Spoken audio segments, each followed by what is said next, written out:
लगभग 2200 रुपए का यूरिया का बैग आपको मिलेगा। यूरिया की रिक्वायरमेंट सोयाबीन में होती है। होता क्या है कि बहुत सारे किसान ऐसे भी है जिनके खेतों में पानी भर जाता है। यूरिया डीएपी का टोकन कैसे बुक करें, दोबारा खाद मिलेगा कि नहीं मिलेगा, कितना मिलेगा, और हाँ ऐसी कोई प्रॉब्लम नहीं जिसका सोल्यूशन ना हो। दुनिया में ऐसा कोई ताला नहीं जिसकी चाबी ना हो। किसान भाइयों नमस्कार। अगर आपने ई विकास पोर्टल से खाद ले लिया है, यानी एक बार आपने खाद ले लिया है और दोबारा लेना आप चाहते हैं, तो आपको मिलेगा कि नहीं। बहुत सारे किसान भाइयों के मन में ये सवाल है कि हम एक बार खाद बुक कर चुके हैं, नेक्स्ट टाइम बुक होगा नहीं, मिलेगा या नहीं मिलेगा।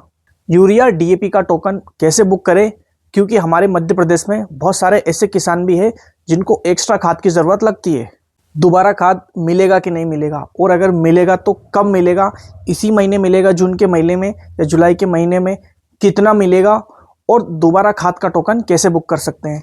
किसान भाइयों आज हम इसी टॉपिक पर बात करने वाले हैं। अगर आपने अभी तक हमारे चैनल को सब्सक्राइब नहीं किया तो सब्सक्राइब कर ले, क्योंकि इस चैनल पर आने वाले समय में ई टोकन कैसे जनरेट करें, ई विकास पोर्टल को कैसे लॉगिन करना है, फार्मर आईडी कैसे बनाना है, और किसानों के लिए जो सरकार योजना निकालती है उन सभी की जानकारी इसी चैनल पर आने वाली है। तो फटाफट अपने चैनल को सब्सक्राइब कर ले और बेल आइकन को दबा ले, ताकि आने वाले कोई भी अपडेट्स आपसे मिस ना हो। तो चलिए शुरू करते हैं। किसान भाइयों, एमपी गवर्नमेंट ने ई टोकन सिस्टम लागू कर दिया है। सोसाइटी से खाद खरीदो या निजी प्राइवेट रिटेलर से खाद खरीदो, आपको टोकन के ही माध्यम से सारा खाद उपलब्ध होगा। बहुत सारे किसान भाइयों के मन में ये भी सवाल है, क्या अगर हम सोसाइटी से खाद ना लेकर रिटेलर से खाद लेंगे तो क्या हमें टोकन बुक नहीं करना पड़ेगा। तो ऐसा नहीं है। एमपी गवर्नमेंट ने जो नियम लागू किया है वो हर एक क्षेत्र में, मतलब हर लोगों के लिए लागू किया है। चाहे आप निजी तौर पे खाद खरीदो या सोसाइटी से खाद खरीदेंगे, आपको ई टोकन बुक करना पड़ेगा। चाहे आप बलराम एप्लीकेशन के थ्रू करें या गूगल पर जाकर वेबसाइट के थ्रू करें। किसान भाइयों आज इस वीडियो में हम जानेंगे कि आपको डबल से खाद कैसे मिलेगा। अगर आपने ऑलरेडी टोकन बुक कर लिया था, उस पर आप खाद ले चुके हैं, तो नेक्स्ट टाइम आपको खाद कब मिलेगा, कैसे मिलेगा, और कितनी बोरी मिलेगी प्रति एकड़ या प्रति हेक्टेयर के हिसाब से।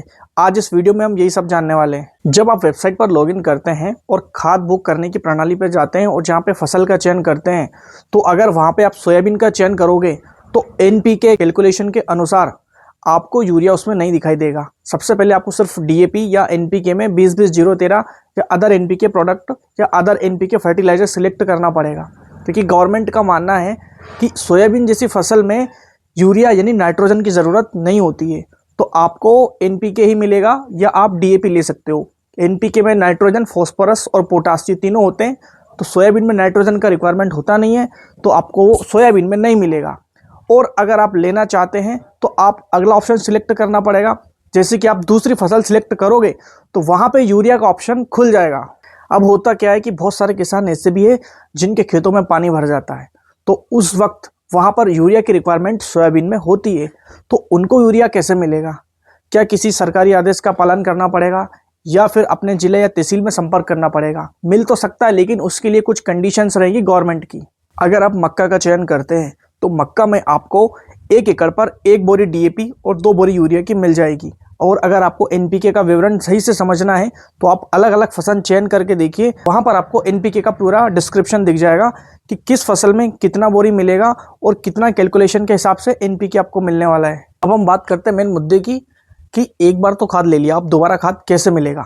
तो सबसे बड़ी बात ये, दोबारा खाद आपको तब मिलेगा क्योंकि पहली बार का जो आपने खाद लिया उसको आप इस्तेमाल कर लेंगे, और जब आपकी बोनी कंप्लीट हो जाएगी तो उसके बाद गवर्नमेंट दूसरा ऑप्शन वहाँ पे देगी दोबारा खाद बुक करने का। यानी आप सेकेंड टाइम खाद बुक कर सकते हैं, लेकिन बोनी होने के बाद, चाहे वो मक्का की हो या सोयाबीन की। तो जिन भी किसान भाइयों को लगता है कि उनको एक बार खाद लेने के बाद दोबारा खाद नहीं मिलेगा, तो टेंशन मत लीजिए। बोनी के तुरंत बाद आपको स्लॉट बुक करने का, आपका खाद बुक करने का ऑप्शन खुल जाएगा। आप फिर दोबारा एनपीके की कैलकुलेशन के हिसाब से खाद परचेस कर सकते हैं। सेकेंड टाइम के बाद भी खाद मिल सकता है, लेकिन उसमें कंडीशंस कुछ अलग रहेगी। रिसर्च करने के हिसाब से ये पता चला है कि अगर आपको एक्स्ट्रा खाद चाहिए, यानी खाद लेने के बाद अगर फिर से आपको एक्स्ट्रा खाद चाहिए, तो आपको रीज़न बताना पड़ेगा आपके डिस्ट्रिक्ट को, आपके तहसील कार्यालय में, एग्रीकल्चर ऑफिस में। आपको ये रीज़न बताना पड़ेगा कि आपको एक्स्ट्रा खाद क्यों चाहिए। सेकेंड बात ये बाहर निकल के आई है कि इसमें आपको अगर एक्स्ट्रा खाद चाहिए, रीज़न बताने के बाद भी, तो आपके खाद पे जो सब्सिडी मिलने वाली है वो सब्सिडी हट जाएगी, सब्सिडी कट जाएगी, और लगभग 2200 रुपये का यूरिया का बैग आपको मिलेगा। गवर्नमेंट अपनी शर्तें बदल सकती है, और यहाँ पे यही बात सामने आई है अगर आपके टोकन्स ख़त्म हो जाते हैं, आपका लिया गया खाद भी ख़त्म हो जाता है और एक्स्ट्रा खाद भी लगता है, तो आप बिल्कुल ले सकते हैं, लेकिन एक प्रॉपर रीज़न के साथ एग्रीकल्चर ऑफिसर को या अपने निजी कार्यालय में जाके आप अपना दावा पेश कर सकते हैं। आपको क्यों चाहिए, अगर आपका कारण जायज़ होगा तो वहाँ पे आपको खाद मिलेगा। तो किसान भाइयों, ये थी हमारी आज की कहानी। अगला वीडियो किस टॉपिक पे चाहिए कमेंट करें, और ऐसे ही अपडेट्स के लिए अपने पेज को फॉलो करें, और अपने क्षेत्र में अगर खाद चाहिए तो आ जाइए आर के एग्रो एजेंसी पर।